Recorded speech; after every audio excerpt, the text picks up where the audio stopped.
Bekas adun pedagas James Ligunjang memberi amaran tindakan merayu keputusan mahkamah berhubung hak negeri itu ke atas 40% hasil persekutuan berisiko menggugat keharmonian negara.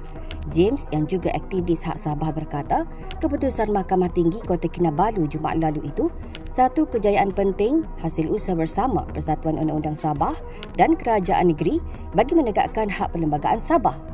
Beliau turut memberi amaran cubaan membatalkan atau melemahkan keputusan terbabit juga akan memberi kesan besar kepada parti politik Semenanjung yang bertanding di PRN Sabah pada 29 November depan selain menimbulkan rasa tidak adil dan pengkhianatan dalam kalangan rakyat negeri itu.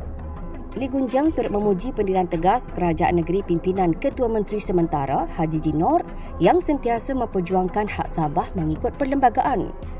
Jumaat lalu, Mahkamah Tinggi Kota Kinabalu memutuskan Kerajaan Persekutuan bertindak secara tidak sah dan melampaui kuasa perlembagaan apabila gagal menunaikan hak Sabah terhadap 40% hasil persekutuan selama hampir 5 dekad.